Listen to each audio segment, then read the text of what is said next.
Good morning guys. We're back at it again with another video.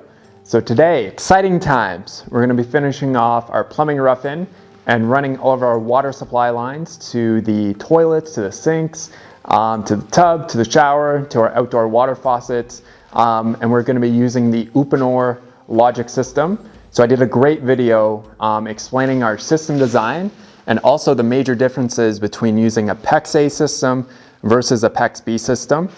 And also how we're going to be using the system to tie it in with our hot water recirculation line. So I've already gone ahead and run our major supply lines using their multi-port branch outlets here. So we've got our cold on the bottom, we've got our hot on the top there, and we've got our lines running up to the second story to get over to zone 2. So from my other video, this is zone 1 here.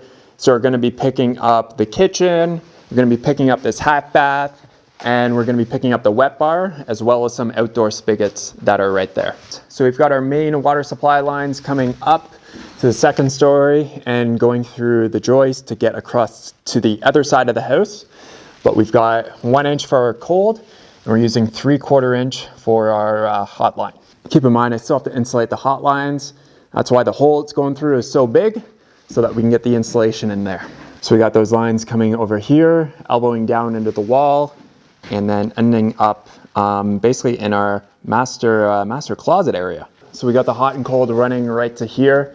So we've got our main cold outlets right here. So we've got basically 8 ports here when you include this reducing coupling right there and that reducing T right there, and then we got 6 ports here, so that'll take care of all of our cold lines here. And we've got our hot line run to here, and where the elbow is and this line going out that way, that's our dedicated hot water return, which is going to connect with the recirculation pump that we'll be putting in the mechanical room there.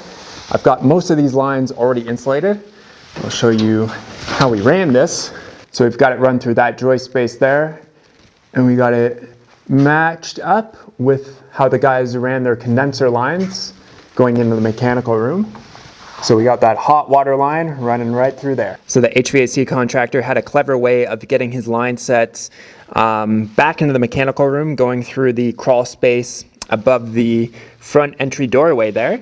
I'm like, well, I'll run my water line right where they did. So we are in the mechanical room here, and this is that crawl space that I was mentioning.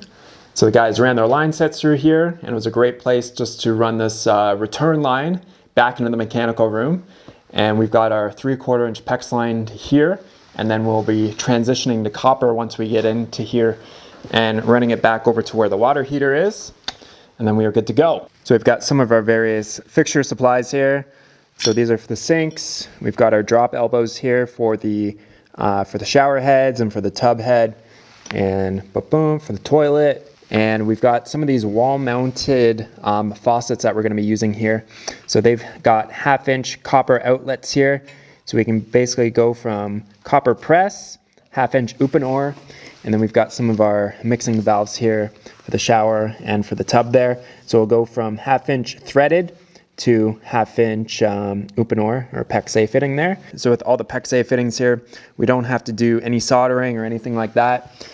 Just for these guys, we will have to have a threaded connection onto there. But other than that, everything is threadless and solderless. Beautiful. Let's jump into it.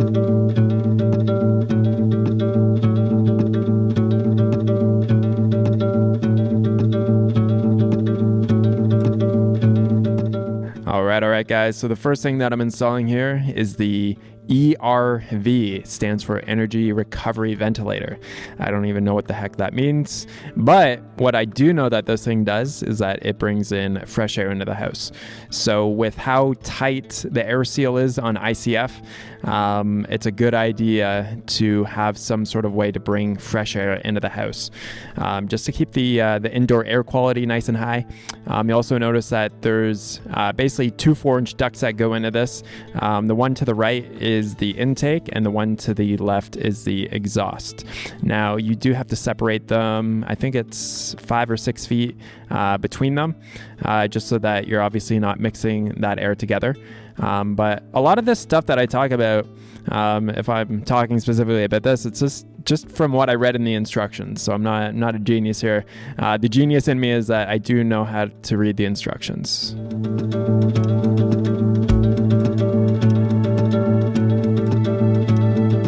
Now, one thing that I'm definitely going to recommend if you plan on doing the plumbing and electrical in your own house is to buy a really good right angle drill. It is going to make your life a lot easier for all the drilling that you're going to have to do for your drain pipes, for the water supply lines, and for all of your electrical wires too. It's going to save. Just don't try to use a standard regular drill or anything like that. Get a good right angle drill and the proper bits, and it costs money, but hey, it's going to make your life a lot easier. So in all the bathrooms, we've got some wall mount valves, and the edge of this one lined up in the stud there. So they typically go between two studs. One thing that you're going to learn if you do a lot of construction is how to modify framing and stuff like that to make sure that whatever you're doing is going to work properly. You do that a lot with electrical and plumbing. I'd say guys probably even do it more often. They have to modify framing and stuff like that just to get their pipes in the right spot, or in this instance it's the a wall mount valve.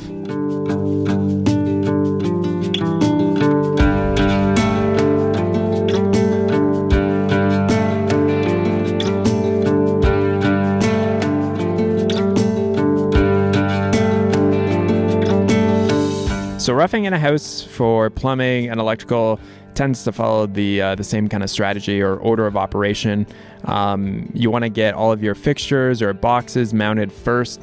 So here we're roughing in for where the kitchen sink is. So we're going to get our copper stub outs mounted, cut everything out, cut out all of our foam, do any drilling that we need before we even touch a pipe.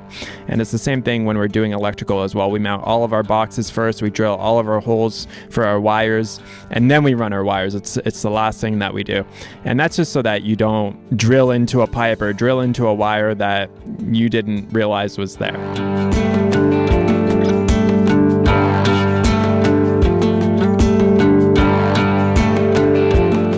So this is one detail on the house that I've been really excited to install, and that is these Aquor hose hydrants. So behind the stucco, there's wood blocking that I installed before the guys did stucco.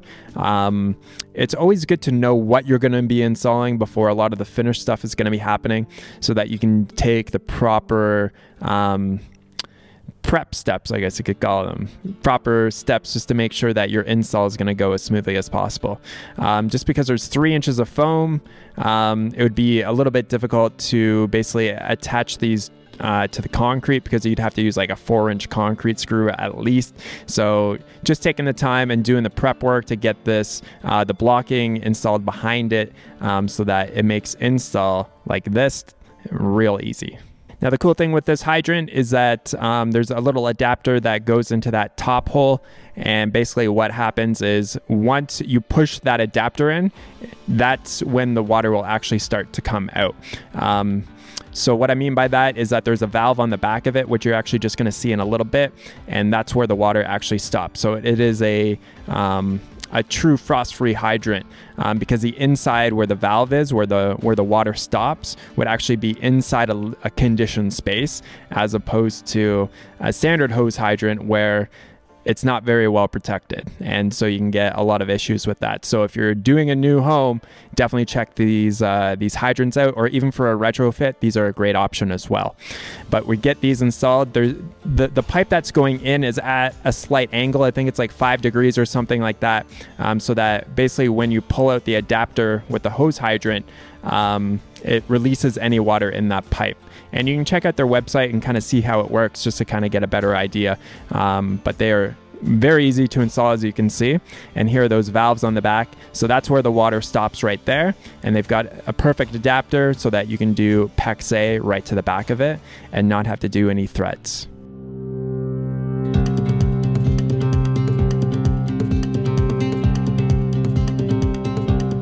So working with ICF and doing plumbing and electrical through it, I would say if you have to hire somebody to do it, it's going to take them a little bit more time. It's going to be a little bit more expensive just because it's a lot easier to run a lot of this stuff strictly through stud walls, because there's just more work. You have to, cut out the foam, notch it out, or, do whatever you have to do. So there's a bit more work. But I wouldn't say it's definitely not a deal breaker in any regard for me. I think the positives and the pros of an ICF home far surpasses any guys that might be, moaning about having to cut the foam or anything like that. It's actually not that bad once you kind of start to get the idea of how to cut the foam properly and to be able to cut your channels and stuff like that. One thing with this quad lock, so that's the type of ICF that I went with. I wouldn't recommend this brand. I'd go with either Logix, Nudura, even Fox Block or something like that. I just don't like the block style. I don't like how they're constructed and installed. But the good thing about it is that you can get 3 inches of foam on the inside and 3 inches of foam on the outside, which makes it much easier to run drain pipes and supply lines with insulation on it through the walls and stuff. That's the only benefit, because I think a lot of ICF foam is 2 1/4 inch thick as opposed to 3.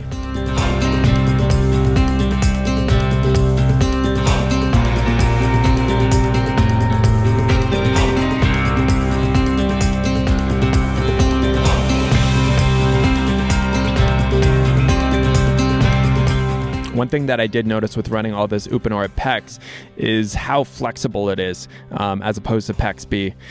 It is way easier to be able to run through studs and stuff like that. You can even see that I got Uponor PEX-A that already had insulation on it. That made basically running all these supply lines so much faster and making sure that all of our hot lines are insulated. So we're going to basically be wasting as little energy as possible with the hot water system.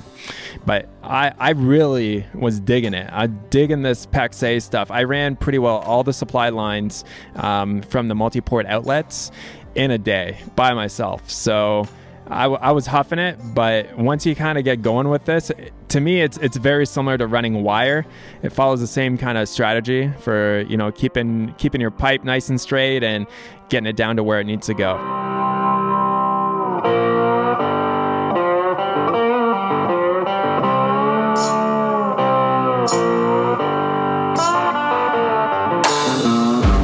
Now, I haven't shown an incredible amount of detail about exactly how the house is laid out in terms of the plumbing and the electrical. I've got a full 30-minute video that I recorded just before drywall started, going over the entire house and how it all works. And it's kind of hard to explain how all this works just while I'm working or anything like that. But I got a great video for you guys. It is long, but it's got a lot of really good information on the layout of the house and the layout and the HVAC, the plumbing and the electrical. To me, this is what makes a house a home.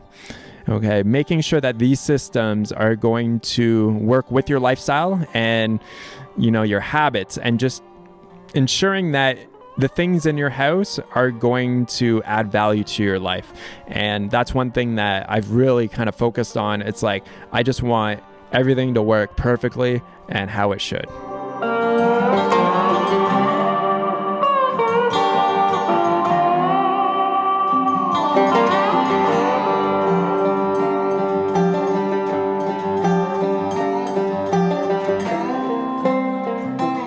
Here, what I did was I started cutting holes for the sconces, and I'm like, wow, these seem super high. So I lowered them here just about halfway up the window. I can't remember the distance from the floor. It's probably around 60 to 70 inches from the floor up to those sconces there. Now, running electrical wires through foam, actually not that hard. I've had a lot of questions about that. People are like, how do you run your wires and stuff through the foam? So the easiest way that I found is to basically just get an electric chainsaw, attach a caster wheel to the blade, so that you have basically a depth gauge, so that you literally cannot cut deeper than the depth of the foam. So I set the depth to the blade, I think at around 2.5, 2 3/4 inch, just so that obviously I'm not going to be going the full 3 inches into the concrete. And then basically just running your wire, you just run your wire and just push it into the back with like a screwdriver with some tape on the end, so you're not going to cut into your wire. And it's actually quite easy to run wire through the foam there. Doing all the mounting in terms of your boxes, that can be a little bit trickier, but you'll see in the full walkthrough video, you'll see the specific ICF boxes that I got for the single gang, 2 gang, and triple gang boxes.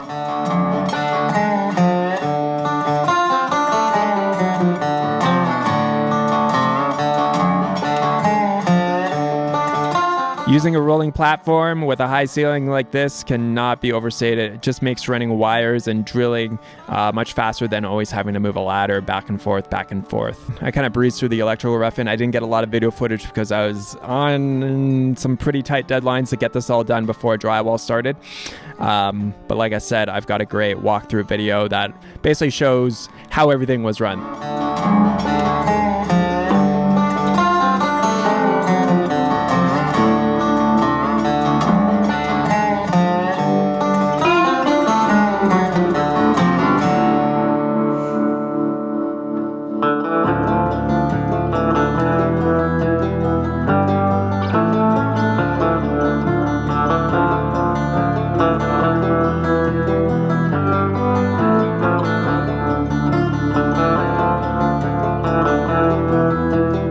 These little guys here are called Homer helpers.